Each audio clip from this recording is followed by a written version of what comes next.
Good morning, West Coast. Good afternoon, East Coast. And hello, everybody in between. Welcome, everyone, to our fifth in a series of Denticon webinars all about insurance claims. My name is Kathleen Lee. I'm Director of Customer Success. We are live. Today is Wednesday, May 25th, 2016, and I hope it's a great day for you all. Today's topic, all about insurance claims, will be presented by Charmaine Biershank, our Assistant Director of Customer Success, a great resource of knowledge not only about Denticon, but in many aspects of the dental field. So welcome, Charmaine.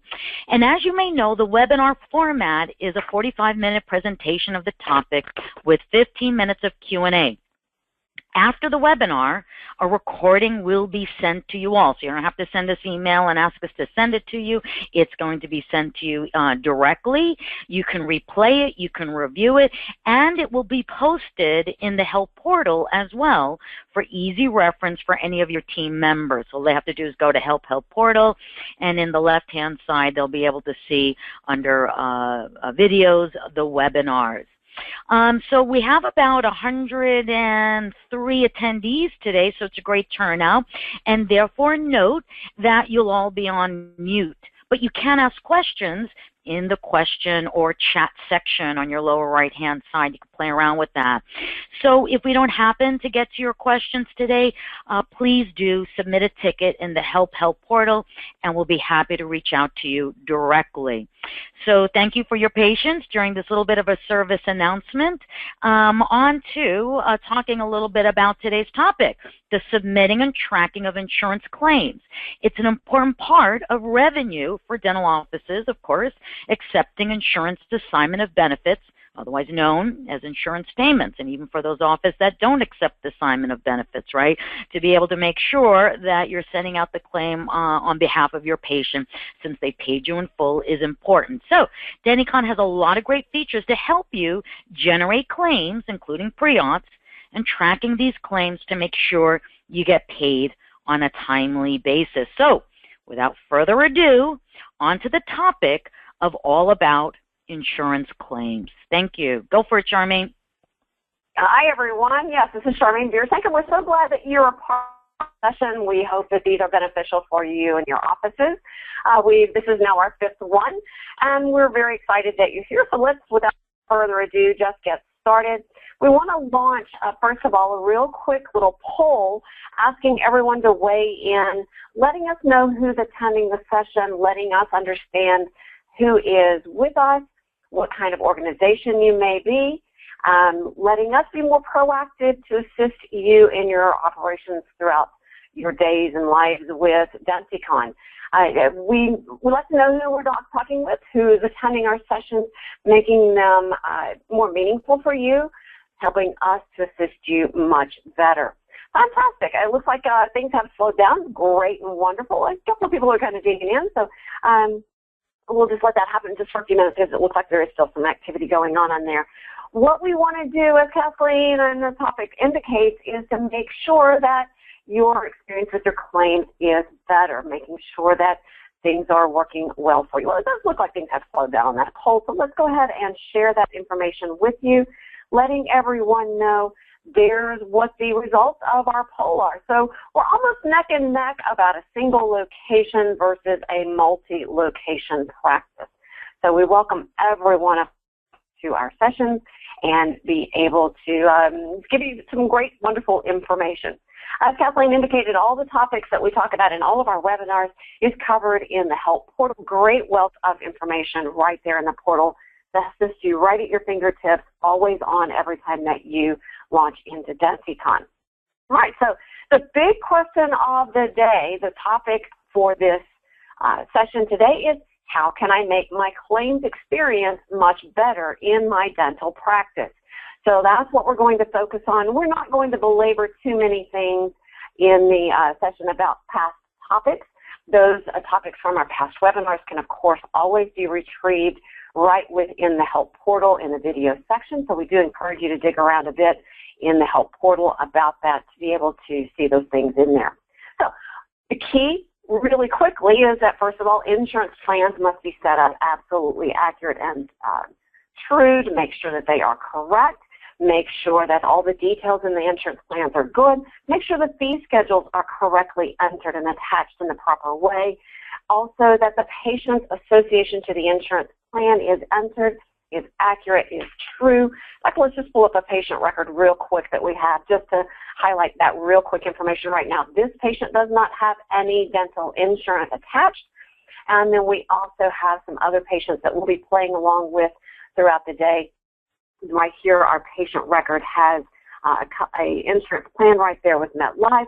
They might have primary and secondary as well. So making sure that all this information, if the patient does have dental insurance, is correct and accurate, especially about remaining deductible amounts and family remaining deductible amounts, remaining benefit amounts, and so forth.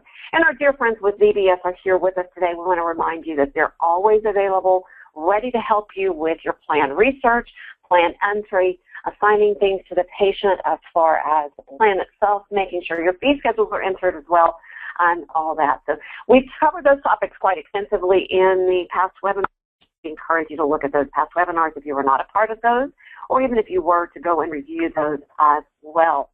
Well, the key thing as far as making your claim experience much easier is that we want to make sure that our patient has correct information according to the procedures which are recorded. Right now, again, we've got a patient, we've got some procedures recorded here for this patient. I'm going to swap around, choose a different patient, using that wonderful little help link right there to be able to access past patients that I have pulled up, showing us that we have procedures recorded, that we potentially might have some claims already generated, some already sent, some not already sent, some which allow us to understand more about what we need to do, dual coverage, single coverage, and so forth. We're going to be hitting all of these patient records throughout the course of today, and we'll be doing that. We do want to launch another real quick little poll as far as insurance. If you will quickly weigh in what type of insurance contracts you may be experiencing in your office. If you're PPO straight only contracts, if you have managed care, we'll call them managed care. They can also be known as capitation, dental HMO, all sorts of names. We call it managed care because that's exactly what they do. They manage the care you're able to provide to your patient. Medicaid, very similar to managed care as well, state-based programs, discount programs, or maybe in-house plans, or maybe that you just absolutely do not have any participation contract-wise for insurance. Getting some fantastic numbers right there. You bet. And so while you're doing that, we're going to be talking throughout this session about the basics to make sure that your claim processes are accurate and true. We discussed real briefly the setup real fast, making sure your insurance plans are accurate, fee schedules, etc. We're going to talk about creating claims. We're going to be talking about correcting claims and maybe some ways to do some pre-auth and some reports that we do recommend. Fantastic, fantastic. So very good. We are, yes, of course, slowing down a little bit on that. And so we're going to be closing that, show you those results real quick. And there they are. Outstanding response that most of you in the session are PPO contracted offices, and a neck and neck run between Medicaid and discount and or in-house plans. Very good. We thank you so much for that. We appreciate your information to us, letting us make Denticon more responsive for you. What we want to do is address a real quick setup item that might be very beneficial as you track claims. Where are my claims? What are my statuses? Where am I at? And that's going to be in our miscellaneous setup. That, of course, making sure that things are set up first before we're able to use them. And so right here in the setup option for miscellaneous, we have a little item called claim status. And in this account, we have pre-populated some items here for our test run, for our demonstration today. The claim statuses are unique to your office environment. You don't have to go with the ones that we have. You can define the ones that you want that are unique for your office, for your organization. And of course, you can edit that, add anything, give it some kind of description as you're seeing our descriptions here on the left. Make sure that you type something in unique for yourself. You have a wonderful add button off to the right, making sure that you add it to the list and see it in the list before you click the save button. which will then save your entire list for you so that you can use that.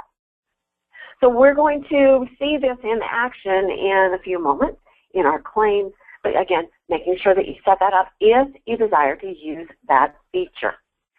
That's good. We love that. And so what we want to do is go to our second topic, main crux of today's session here. How do we create and how do we correct claims? Well, before we create any claims, we have, in disclosure, we have added some opportunities, some transactions for us to play around with. We added these yesterday so that we were ready for today. And we do recognize that a lot of offices do not actually generate the claims on the day that they are produced as far as production completed. That's wonderful. That's fine. If you do create your claims on the same day that you do enter the production, fantastic, wonderful. The process is exactly the same. But we did add these transactions yesterday as you're seeing this date here. So our reports today are we're going to need to focus on a lot of transactions entered yesterday. So let's assume maybe you're a larger organization, you have split staff entered things yesterday, and we're actually creating the claims today. So we're going to follow that process in this demonstration today. Very good. How do we make sure that the procedures which are recorded are correct, especially related to the provider whom it is recorded?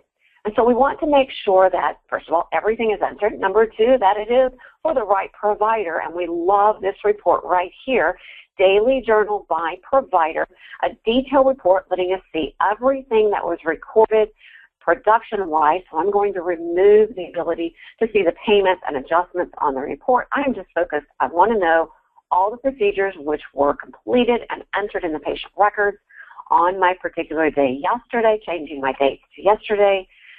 Break those transactions apart. Let me see those transactions according to who is associated with the procedures as a recorded treating provider. So Dr. Ford here recorded yesterday in my particular office, Dental Excellence, saw 3 different patients for 5 different procedures. He confirms that those are the people that he has worked on. We see that we have some transactions recorded for our hygienist, Patricia Locke. She saw 4 different patients for 5 different procedures. And we see that we also have one provider that saw 1 per patient for 2 different procedures. And wow, that's inaccurate. Dr. Angelina was not in our office yesterday. There's no way she could have completed these 2 procedures in that patient record. And it's our protocol that the adult pro fee is done by our hygienist. So number 1, the pro fee is assigned to the wrong provider. It should be assigned to the hygienist. And also the comprehensive oral evaluation should not be associated to Dr. Angelina, but instead it should be associated to the provider who was in office that day, Dr. Ford. So how in the world are we going to correct that before we create a claim? We're going to access that patient's record right there in my list. Very easy to access that person right there. And we see the same information we saw on those reports. So we're going to change the adult pro fee code right here. Starting at 1, it doesn't matter which one we do as long as we address each. Right here, it was our hygienist who did that adult pro fee, changing that from who was originally recorded to the person who really needs to be benefited with the procedure as doing that. Treating provider being very important for the ability to understand that. Very nice. So right there, we've got those corrected, making those transactions more accurate in our patient records, making sure that our audits are correct, especially if we are unlucky to be audited by the insurance carrier. We've got accurate records. Wonderful. Now our claim will be correct for that particular provider. So very, very important report, once again, your daily reports, Daily Journal by Provider detail allows you to see those potential errors. And also catch, did I see a patient that the procedures are not recorded, making sure you access that patient's record, record those procedures as being completed before you consider to create a claim. All right. So what we also want to do is understand what procedures might have been input for which a claim has not yet been generated. And so right here in our insurance report, we have a wonderful report that's called Claims Not Created. It allows me within this particular office, and this report is, yes, location specific, allowing me to focus just on my world and my own facility that I'm working at right now. It allows me to see that right there, I have several patients for which claims have not yet been generated. Patient's record has insurance. We completed procedures.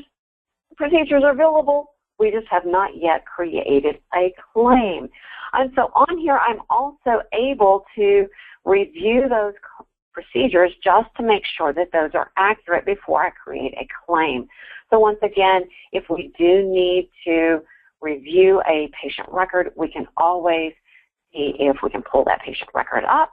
Let's pick on Ms. Carrie Kennedy, who appeared in our report, see if everything is accurate and true. Reviewing our ledger right there. Yes, Dr. Ford did that comprehensive evaluation. Yes, our hygienist did the intraoral x-rays, also did the adult prophy. We're fantastic and good. We're going to be able to create a claim very, very easily. Wonderful. All right. So what claims have been created is going to be right here in the insurance and batch claims processing. Right now, we don't see those claims not created because, you're right, we haven't created them yet. If when we do, they'll appear here. But we do have a claim sitting here waiting to generate to Dental Exchange for processing to the insurance carrier. We can also review this claim real quick to see the accuracy or errors potentially on that claim before we transmit that claim. We're able to click the date of that claim, and we're able to review the quick information about that claim. We do not need to see the actual claim itself on the screen because this screen provides us all the information that we need. This is what's going to appear on the claim form. For instance, it is for this particular patient. It is for this particular subscriber. It is for this particular carrier, for the employer, for the group plan number here in the upper right-hand corner. And we also have the ability to know that we've got particular providers associated with that with each of those procedures right there. Able to see that, whoops, we have a little error. We again have a dentist associated with that prophy. So in order for this procedure to not be locked in place in Denticon production-wise and therefore payment to the incorrect provider, we need to correct that issue. So what we're going to do is we're going to temporarily delete this claim. Absolutely, we don't want to send the wrong claim out, associate the procedures with the wrong person. We're going to access that patient's record real quick, correct the issue on those procedures before we essentially get that claim out with the wrong information. So right here, once again, we're correcting the treating provider for the procedure, making sure that our records in Denticon are absolutely correct and true. Now, the question we're constantly asked is, do I have to click the Create Claim button here in the upper right-hand corner to create a claim? You can, but that's actually extra work that's not really necessary because we're going to show you how a quick, easy, fast way to ensure that every single claim that does need to be created actually gets on the claim transmission screen, that batch claims processing screen. Make sure that they all come in together so that we can quickly be more efficient, more effective in our daily duties. Some of you have heard that I'm the queen of lazy, and that means that I'm letting the program let me be more efficient. And the more efficient way is not create a single claim, but instead, let's work through the batch. Wonderful. All right. So where we're going to go? We're going to go right back to that utilities and batch claims processing screen right there. We're going to be able to click this wonderful button that says Create Batch Claims, which allows us to say, yes, I do want to generate all my pending claims. Boom, boom, boom, boom, boom. There are all of our claims that we originally saw on this screen. Mr. Michael's claim is right there once again. We also see those three that originally appeared on the Claims Not Created report. Once they're on this screen, they disappear from that Claims Not Created report because, yeah, we've created them. We also have a very interesting scenario right here. On Ms. Kennedy's claim, it says that automatically that claim is closing. The reason potentially could be is one of the things that we are going to discuss here today is why are my claims closing? Why are my patient benefits not appearing on that particular patient as an estimated insurance portion? We'll just go take a look at Ms. Kennedy's report, her ledger real quick. Let's take a look at some things about what we're meaning. So here in the ledger, on her posted transactions, we are seeing that all the financial responsibility is falling on the patient's side, despite that that patient has dental insurance. And if we review the patient's insurance plan, we're going to be able to see that the coverage for those procedures are 100% coverage. So why in the world is that happening? That's one of the big questions that Denticon is asked a lot of times. Why in the world, number one, are my patient benefits falling all over to the patient side and not to the insurance side? The insurance plan is set up correctly. Why in the world is that happening? And we also know that all the benefits associated to the patient's association to the insurance plan is absolutely correct. So again, why in the world is that happening? So very many times when we click this edit button in the patient information screen, we discover that this assign benefits to patient checkmark box is checkmarked. That means exactly what we're seeing. Number one, the patient's responsibility is going to be fully theirs because the benefits for the insurance plan are assigned to the patient. So Denticon does not expect you, the office, to receive benefit of that insurance payment. The patient will receive the insurance check. You can, yes, of course, create the claim on behalf of the patient as a courtesy. As we're seeing, those claims will automatically close. So if you, the office, expect to receive the insurance check, do not ever checkmark the box to assign benefits to the patient. So this will not retroactively change what already is there. This claim was created under the situation that was in existence in the patient's record at that time. So if we want to ensure that the office receives benefit of the payment instead of the patient, we're going to once again click Delete Claim. We're going to temporarily delete the claim. It does not delete the procedures. And we can once again go up to Utilities and Batch Claims Processing, create our batch. And for Ms. Kennedy, we're going to see that that claim regenerates to this screen, allowing us that we can now create it, and the office is going to be able to track and receive that insurance payment. That's a great, great thing. Wonderful. So what we can do is, of course, send those claims, and now we're able to see that we can get that information back here. That's a great thing. So the key thing to creating your batch claims, and we're asked this all the time, do I have to create my batch? Absolutely, you should, yes, because we do not want to leave any money on the table, so to speak. We want someone to pay for that, hopefully insurance, especially in pro fees and exams and x-rays, that the insurance carrier is hopefully going to pay that for the patient. We do not want to leave any money abandoned on the table, so to speak. We want to make sure that that does get paid. We don't want to leave any claim hanging around in Never Never Land. We don't want things to be stranded, left behind. We want to make sure that cash flow does get received in the office. And once again, the single claim generation, you can, but that again is just extra work. You do want to make sure that you ensure to create that batch claim. Absolutely. Fantastic. All right. So what you want to do, and of course, to transmit your claims, you're going to be clicking here. Now, this trial account is not connected for claims transmission to Dental Exchange, but in your offices using Dental Exchange, you, yes, would be clicking that Transmit Claims button, sending your claims from Denticon to Dental Exchange, and on a successful transfer to Dental Exchange, these claims will disappear, and we will be able to see in the patient's record that that claim has been created, it has been sent, and just like we can see here for one of our patients, Nancy North, we've got a couple of claims for her. I'm sorry, just one. Right there, our claim was sent, and it was created there. Now, our little description right there, a little hover tip right over the description of that claim gives us a little bit of quick information about that. And we also have a little bit of a tip that if you click that description of the claim, it highlights in light blue the procedures which are associated on that claim. A little hidden gem of information.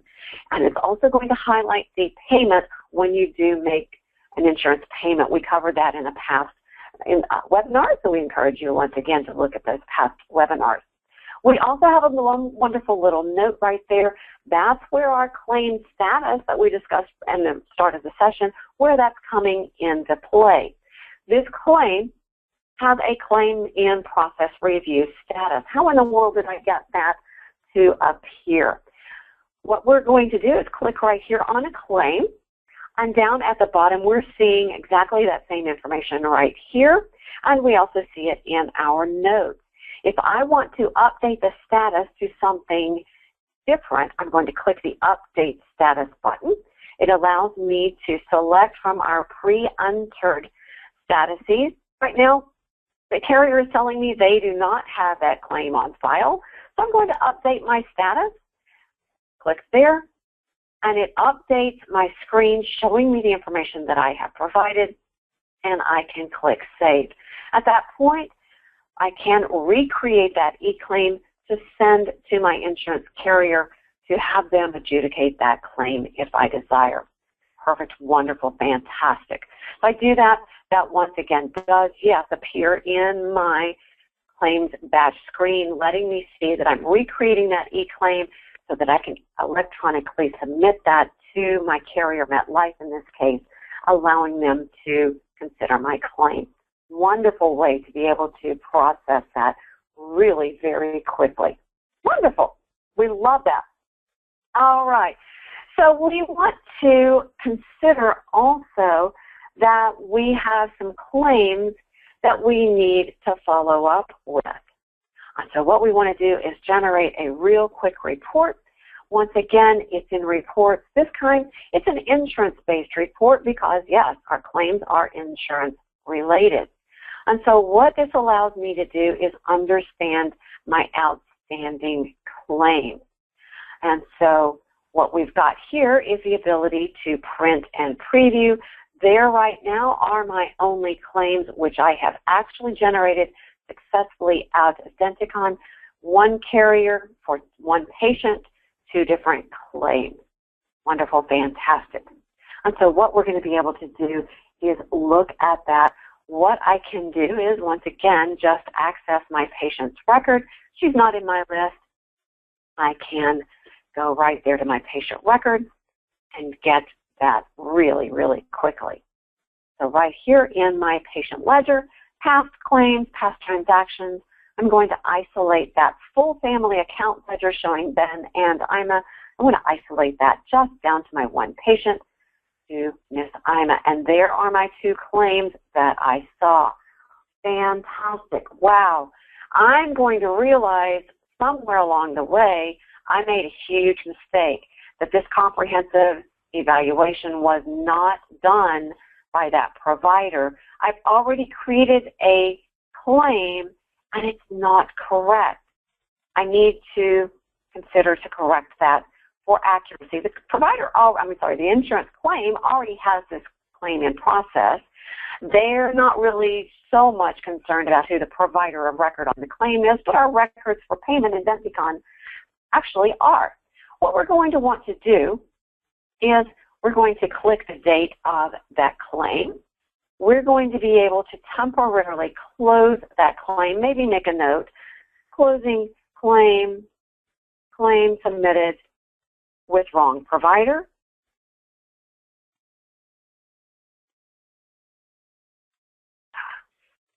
There we go. A little bit difficult to talk and type on the same thing, and we're going to just close that claim. So what we are going to do then is now make an adjustment. It's not going to change the financial responsibility. I'm going to really quickly adjust off $308 for that one provider for those procedures, making an adjustment there, $308. Good news that it happened to be for all one provider, Dr. Angelina. Wrong procedures. Very good. Date of service, very wonderful. And be able to enter that real quickly. I would then be able to create some transactions real quickly from here, adding those procedures. For instance, so we're just going to do one. You get the gist of this on one example, that I am now correcting my data today, 5/25, but that procedure was actually performed on a different date of service. And I'm only going to change my date of service here, 04/28/2016, allowing me to correct my records today for my oops, my gotchas, my oh, I made a mistake. So our transactions entered today are absolutely correct. My transaction on my claim and my records are actually going to show this date of service. For this demonstration, we are going to slide over to that one single claim to show you how that appears on the claim itself. That it's not generating the claim for today's date, but instead is generating for the true and accurate date of service for which we performed that procedure. Very good. And yes, I did actually send like that, making sure that when we do add those procedures, I did make a mistake. Make sure those procedures are accurate for the right provider. My mistake, I made it bad. I would have to make some corrections on that. So actually, let's just do that very quickly. It's very easy to do. And so just a great learning opportunity that maybe things are not so dire that we don't need to panic, that we can easily correct things provided that we do have the ability and security rights to do so. And so right here, I'm going to say yes, for this provider is the one I really wanted. I'm going to add that once again. For Dr. Ford, he's the one who actually did that. Make my correction for the date of service and correcting that once again. Give us an opportunity to see that screen once again to see how very easily that is to correct the issue and to very easily create a claim right there for that date of service. Very good. And so now our provider is correct, our treating provider on the claim, our date of service on the claim is accurate and true. Very good. Great correction and wonderful. Good. We love to see that. So that's a great, easy way to correct that. Now, we talked about how do I understand what claims need to be created that have not yet been generated through this wonderful claims not created report. But we also potentially might have some patients, and I believe if we go back to let's see if I can remember who that was. I think that was Chase Chaucer. Yes, Chase Chaucer. He has an insurance plan, yes or no, maybe. This one does not. Let's see, I have a patient, I lost who it might have been. Maybe it was Michael Frank. Very good. He does have insurance. Let's go review. Does he have something? I know it's going to show me on a report. Rather than dig around the reports, let's just go see. Because this is one of the questions. How in the world am I going to know that I've gotten everyone entered? So the question is, have I recorded any procedures that do not have a claim created for which a patient has insurance? It's just not generating to my report or generating to my claim. What we're going to do is go to reports, group reports, and again, it's an insurance-based report because we want to know about claims. Very good. And so this wonderful report right here, we do encourage you to consider this. It's unbilled report due to no insurance. What this allows you to do, and I'm going to backtrack that to starting time of when we've been doing our webinars real quick to the end of December, or actually mid of December. Generating that report very quickly. What this allows us to do is what procedures have been recorded for which at the time the patient's record did not have dental insurance, and so we're not able to correct or to create a claim very easily until we correct these procedures. And there is my patient that I was considering, I wonder if I did everything. And the answer is, not really. I did enter the patient, I did enter the procedures, I did complete them from the treatment plan. I'm just not able to create a claim real quick. Let's go discover why and how we can correct that. So let's go access our wonderful patient. She does appear in our list. Nope. Let's go find that. Let's find that patient record real quick. Our wonderful patient, Jane Moore. So as a reference, yes, she does have insurance attached to her patient record. We're going to review those past entered procedures, and we see them entered there. Those are the ones that appeared on our report. And why in the world are we not able to create a claim? This wonderful magic little column right here that says bill. There's nothing in that. There's no capital D, which indicates that the patient does have claimable procedures through this insurance claim. How are we going to correct that real easily? Rather than having to delete that, return those to the treatment plan, reestimate, which we certainly could, but we have a little bit easier way to do so.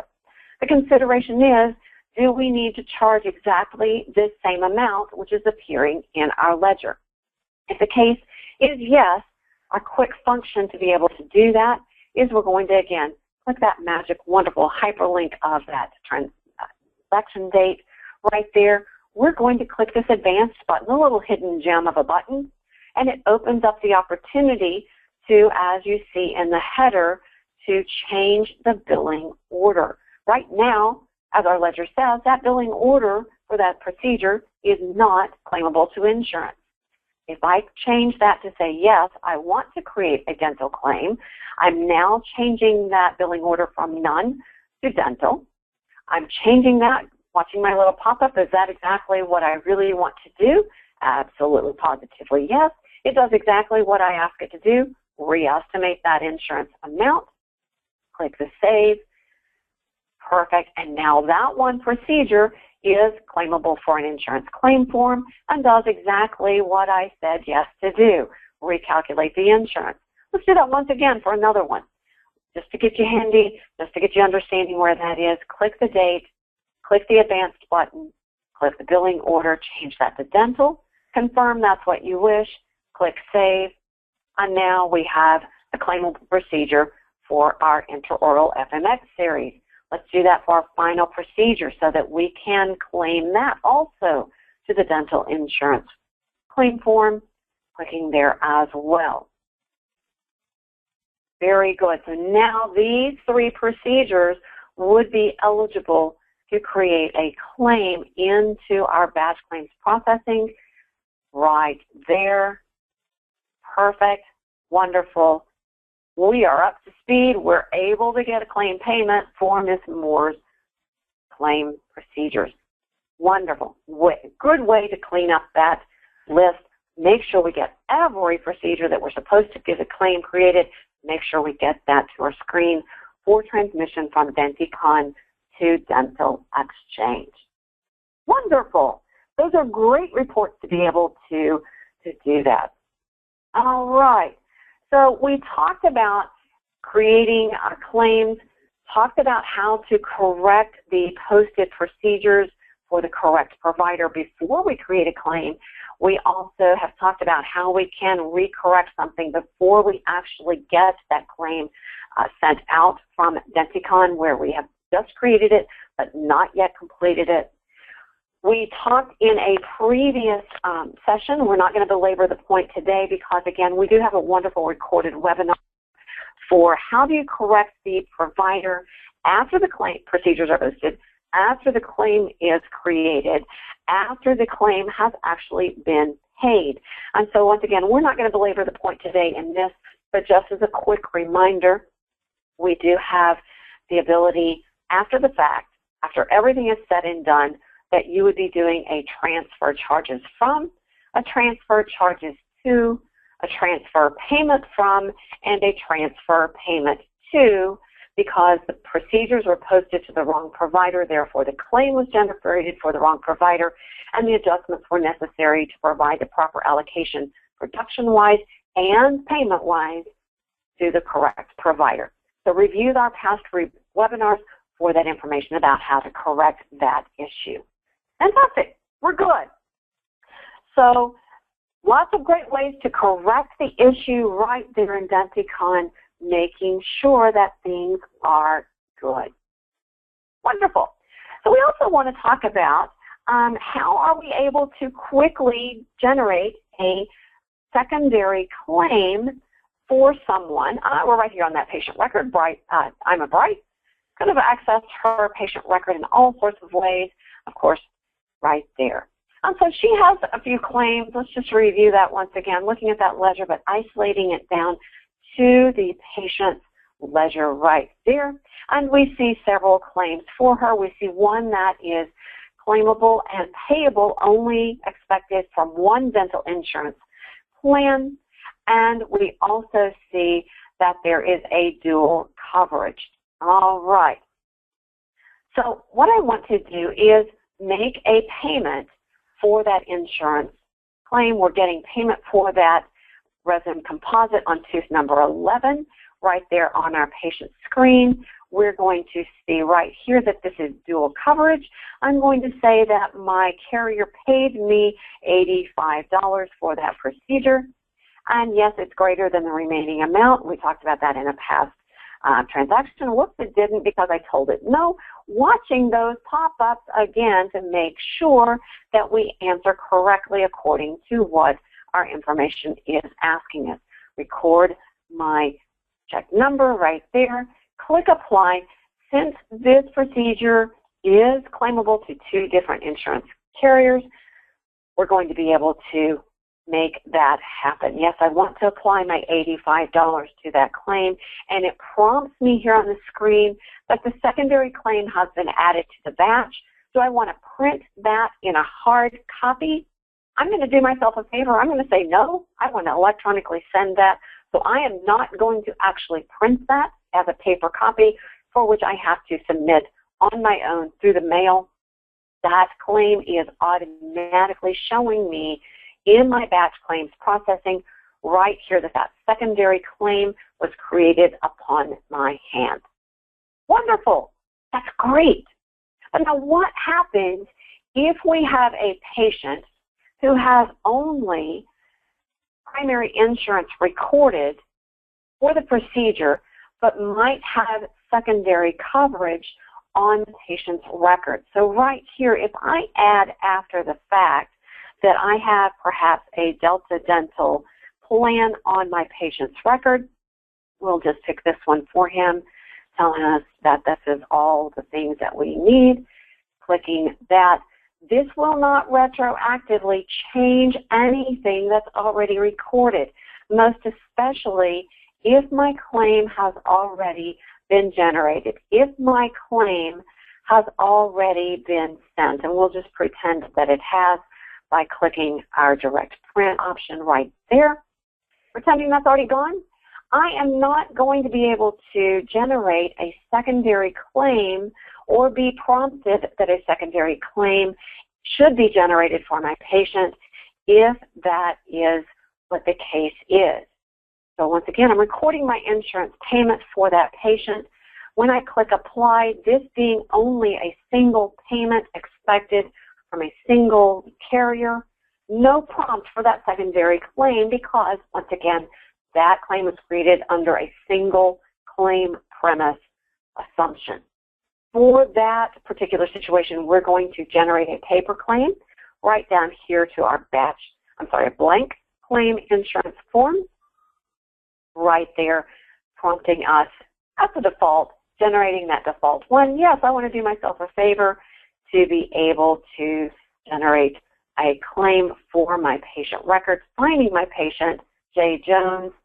I want my ledger transactions to be recorded, and I actually want this not to be a primary claim, but a secondary claim. And I want on that secondary claim to reveal the primary dental insurance information.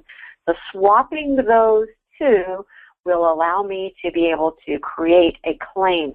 Right here, adding a patient note is allowing me to track in our patient note screen, the notepad icon, that I did generate this paper claim, doing ourselves a favor that I at least have an ability to understand I did that. This is not entering into the ledger that this claim was created because it's quite after the fact.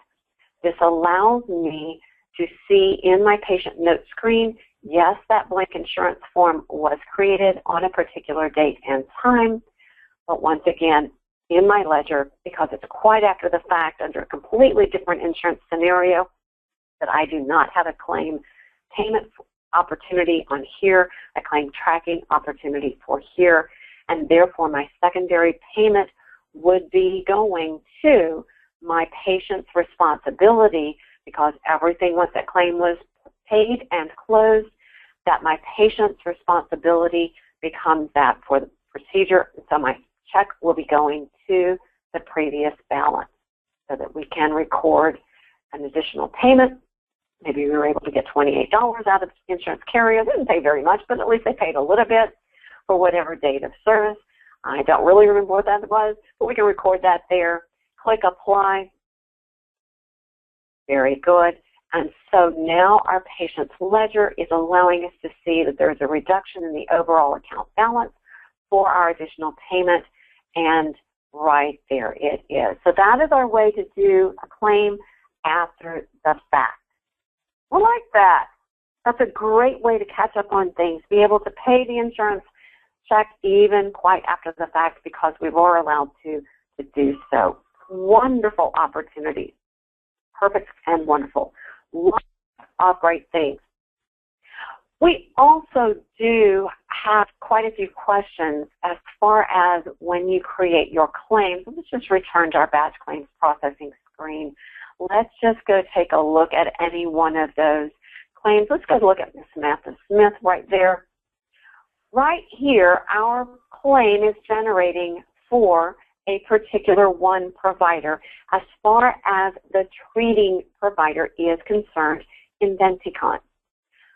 Sometimes offices hire dentists who are not yet credentialed with the dental insurance carrier right now. And as you await that credentialing, Denticon recommends for the accuracy of your Denticon production records that the provider of treatment in your office is exactly who is associated to the procedures in Denticon.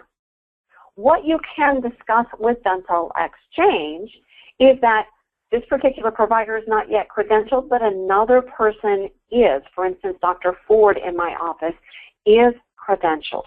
So we recommend that you discuss with Dental Exchange that you wish to create what is called an alias. That it says, Dental Exchange, when you recognize that I send a claim from Denticon for that particular provider, please don't send it out with that non-credentialed provider on the claim, but instead send it with my credentialed provider, Dr. Ford. So setting up with Dental Exchange that alias, Dental Exchange is going to be able to help you create your claim to your carrier in the way that you ultimately decide and determine and wish that to occur. Once your provider, in this case Dr. Angelina, is ultimately credentialed, you'll be able to reach out to Dental Exchange and ask them to remove that alias so that now all your claims for Dr. Angelina will actually go to the carrier as Dr. Angelina instead of as Dr. Ford. So it's a great way to, number one, make sure your Denticon records are completely accurate and true regarding your treating provider for the patient care in your office, but allowing your claim to be submitted in some other way. A wonderful opportunity to be able to do that. And so great and wonderful. There are a lot of ways to make sure that all the claim information is absolutely accurate and true. All right. Before we get to our next topic, which is pre-authorizations, we want to launch another real quick poll. We reference always our VBS agents, that our VBS team is able to assist with insurance plans, insurance fee schedules. They also can research your insurance verification for your patient records, just letting us, again, understand if you do use that yes or no, letting you know also that that is available. You bet. It's a great, wonderful way for someone else to assist you with that particular topic, with that particular means to quickly get your insurance information into the patient's record and into Denticon. It's great, it's wonderful. We encourage you to consider it to assist with that very tedious task of contacting that insurance carrier. We've got a good slowdown on that response. We're going to share that real quick with you. A vast majority of you right now are not using that. That's okay. Just let you know, once again, it's there for you if you choose to use that, allowing you to free up some staff time for that to be able to accomplish your task. Wonderful. Good deal. All right, so let's close that and be able to, there we go, right there, it's shared. Perfect. Okay, so we'll hide that again. Right now, we're going to talk about our pre-authorizations, moving down our topic list. Well, we returned back to this patient record. In the meantime, while you were doing that poll, I was adding insurance to that patient record. And so to do pre-authorizations, there have to be 3 things in place. Number 1, that patient record does, yes, have to have insurance attached to the patient record. We've got to submit that claim in some way. Very good. And our treatment plan, very important, must have the procedures you anticipate to do, and they must be billable to the insurance carrier. And so right here, we're talking about, again, that blank column temporarily to say, right now, they're not claimable to an insurance claim form. Well, a third criteria for a pre-auth is to make sure that the procedures have a fee associated with the procedure so that you can tell the carrier what you want to charge so that they can tell you in turn what they anticipate that they're going to reimburse you should the patient have enough benefits to do so at the time you complete the procedures. We could do our wonderful little option to use that one-at-a-time procedure to change that billing order. The same function applies right here.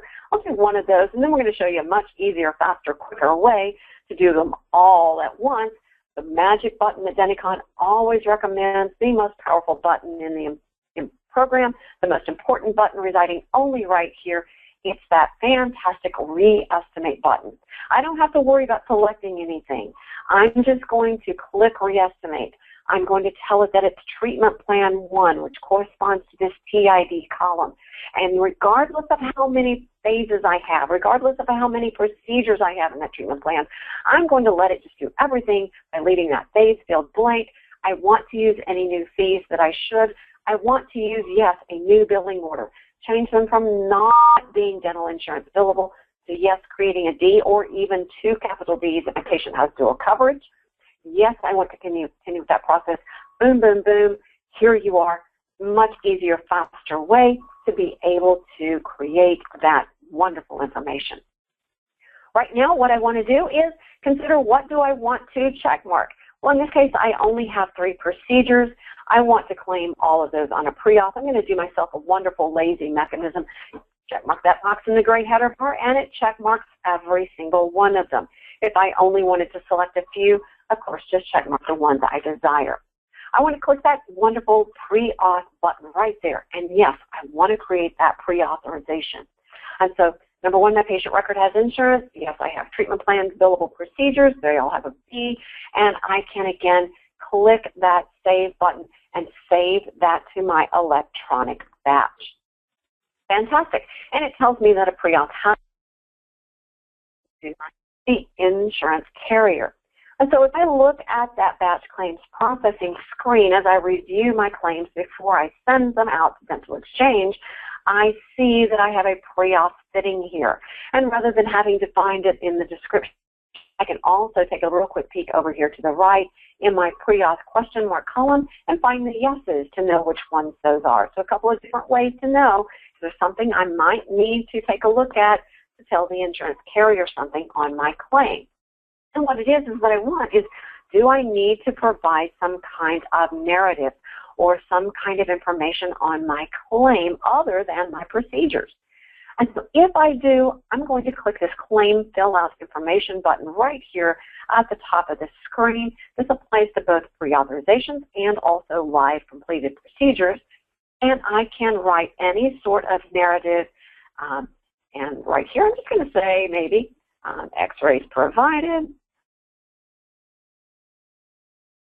and treatment necessary to abscess. Whoops, I can spell abscess. It's a difficult word for me today. And right there, I can also fill in anything else. If I already have an NEA reference number right here in this field, I can jot that number. It's usually a very long document number, no spaces. Could be letters, could be numbers, could be combinations. I can record that right there, letting Dental Exchange know I have an NEA document number that they can reach in and grab my NEA information. I also can input ICDs on my claims. I can select up to 4 to be able to carry that information into my dental claim right there in the ADA claim form using ICD. So that's a new release feature for ADA claim forms as well as Denticon. That's been available for over a year now. And so that's a great, wonderful way to communicate that information. Wonderful. I'm going to click Save on that, and it saves that information to my claim so that when I do create my claim and generate that out to Dental Exchange, it will submit that information on my claim electronically. A good thing of importance to note that this button here communicates that information to the carrier on the claim. This information here at the bottom, whether it's pre-auth notes or live claim notes, this is Office internal notes. This does not communicate to the insurance carrier the information you provide that there. So this is things you want to communicate to each other. And so that right there, real distinct difference. If you want to communicate to the insurance carrier, make sure you put it in the claim fill out information button right there. Perfect. So just like we were able to generate a report for knowing what my outstanding claims are, I can also understand what my outstanding pre-auths are. Very good. And so we've got also a report here in our group reports and insurance reports, wondering how I can understand what my claim statuses are. I can generate this report right here, clicking Print and Preview, letting me know that does go to Excel.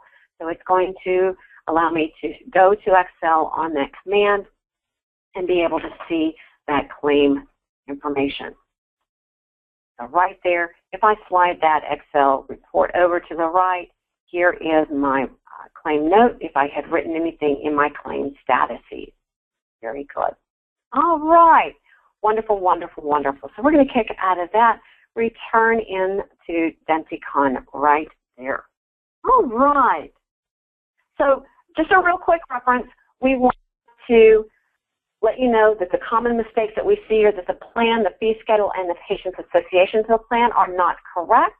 We want to make sure that we correct the procedures before we send those as far as the treating provider and the billing information.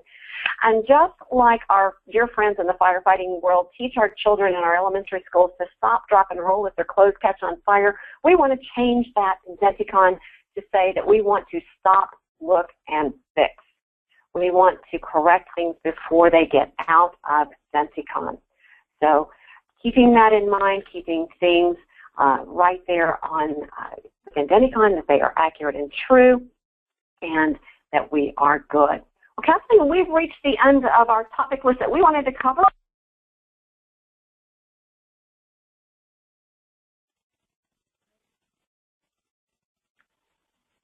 Exactly. Yep, Charmaine, I don't know, we're at the head of the hour. Maybe if you'll give us 5 more minutes of your time, folks. Otherwise, I understand if you have to leave. But just a couple of questions that are coming through, Charmaine, if you wouldn't mind. In terms of if a claim can't be processed, can you just show quickly the view insurance plans? Yeah, there you go. Are you there, darling? Yes, I am. It was getting me a message from the conference center, and I couldn't hear you. Sorry about that. No problem. So our questions, yes. Yeah, so if you wouldn't mind, just take a quick run over to good old View Insurance Plan. Sure. And then show the area about claim options, if you wouldn't mind. Where it says, yeah, print options. So if you wouldn't mind, click edit here. So sometimes when you're not able to submit a claim and you don't understand why, this little area here of claim options could be your challenge, right? So for most of your plans, you want to submit a claim. If it's a discount plan, right, it's just a reduced fee schedule, then the answer is do not submit a claim. And if it's a managed care and you only want to submit for your supplementals, then the answer would be submit claim only for supplementals. And we see that sometimes a PPO plan has do not submit a claim or submit claim only for supplementals, meaning if there's no estimated insurance, it's not going to generate a claim for that procedure. That's sometimes the owie and the gotcha in that area. Now let's see, what else did they send? Would you mind, Charmaine, just quickly go into the claim fill-out information screen? Somebody asked, hey, how do I submit an EOB electronically? And so I privately answered, submit your claim. You should be getting a validation error. That would go into NEA Fast Attach, and then you'd be able to submit your primary EOB as an attachment via NEA. On the other hand, if you want to get ahead of it, so to speak, and usually we want you to set it and forget it, so to speak, but if you wanted to get ahead of it, you would have to conversely go to NEA, say, hey, I'm about to get a claim that I know I want to attach something to it without you telling me to. I'm going to tell you, NEA, Dental Exchange, I want to submit an attachment. So you'd go into NEA, you'd request that attachment number, it would give that number to you, and just like Charmaine is showing, you would then go to the claim before you actually send it, created not sent, and then you'd go ahead and put in that reference number. And so that would then take the claim and the attachment you previously did in NEA and then attach the EOB of the primary to that secondary claim.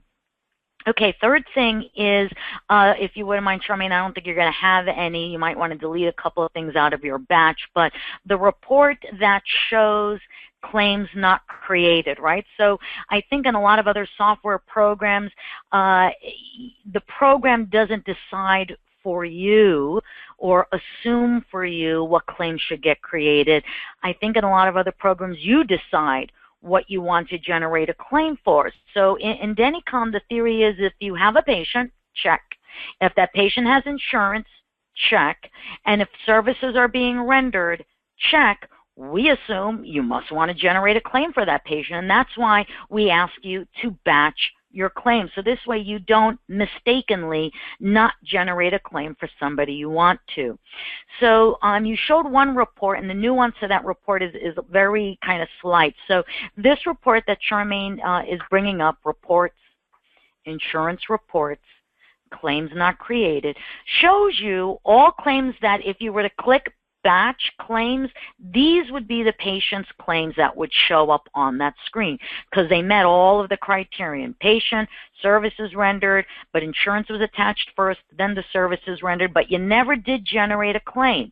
So if you run this report, that'll tell you what's kind of pending in your batch. Now, most of the time, you wouldn't have to run this report. You would just batch the claims. These are the claims that would appear. But if you're not a batcher and you're a one-at-a-timer claimer, you might want to run this report first to see if there's any claims that you don't want it to generate. So I think the nuance there is it's slight, but it's there. Where the report that Charmaine was showing you is the patient came in, the services were rendered, the treatment was posted, and then afterwards the insurance claim was attached.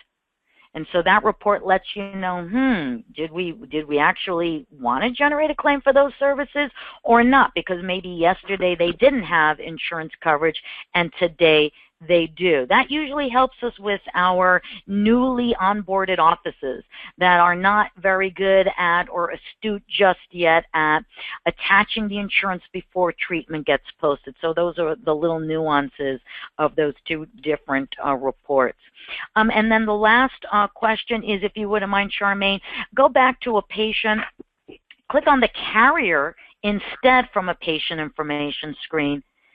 And let's answer a quick question about how do I get the payer ID attached to the carrier. The payer IDs have changed, I heard. How do I get that payer ID? So if you know the patient who you've got the payer ID challenge, just go to the patient, click on the carrier name. There it is, payer ID, and you can click edit. If you wouldn't mind then, Charmaine, show us how we can look up payer IDs as we're adding new carriers into the system. Perfect. and it is right here in Help and Carrier Payer ID list. It's a connection between Denticon and Dental Exchange, that they have all of the payer IDs listed on the website, on their website, and you can search the payer IDs or payers themselves as you're seeing here. It also lets you to know all the various information about this particular carriers. You also can dig around. We know by clicking, let's say if I want to know Delta Dental, I can just isolate down to D and start digging through the Delta Dentals and so forth through here. So it's clickable through the letter. It's also searchable by the name of the carrier or just rolling through. Yeah. Okay. Thanks, Charmaine. You're welcome. Of others. Partnership with Dental Yep. Exchange. Nicole is asking, will we be updating Denticon for ICD-10 codes? And so just to show you in the meantime where you can create your ICD-10 codes, it's in Setup Procedure Codes, ICD. So right now I'm not sure where we'll be on populating or this screen with all of the ICD-10 codes because there's so many of them, right?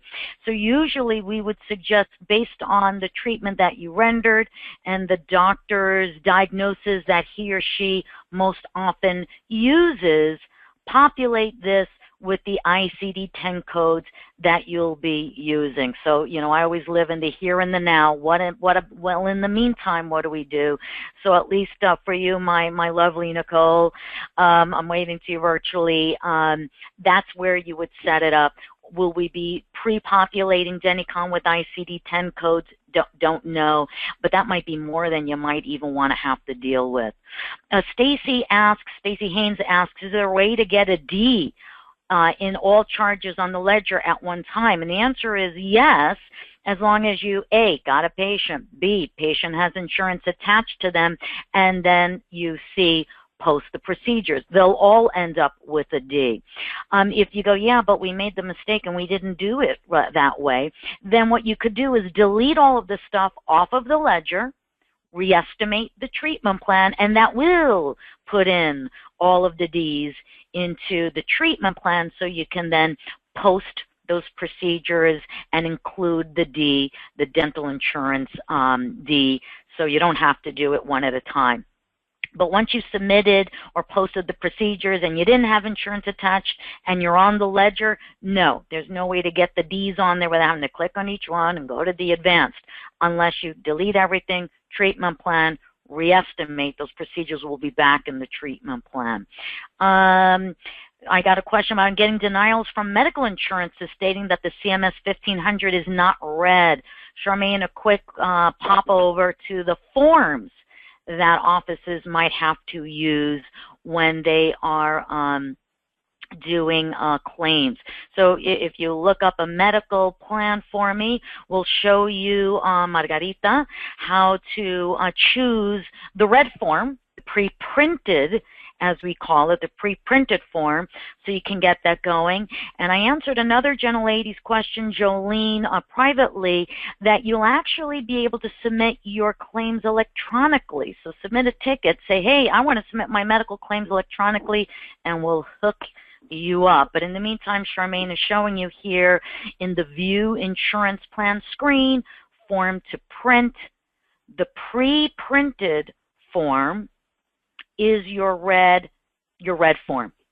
Okay, so you get the red forms, you stick it into the printer, make sure the plan, the medical has this form chosen, and you should get better options. And you know what, forget about forms, let's get you submitting your claims electronically.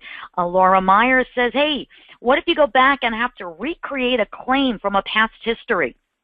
It does not always show up on the screen to send electronically. So if you don't mind, Charmaine, zippity-doo on a Jane Moore or somebody, or I'm a Bright, cute names, and let's show them that if a claim is already sent, and then they tell us, you know, as per our claim status, right, never got the claim.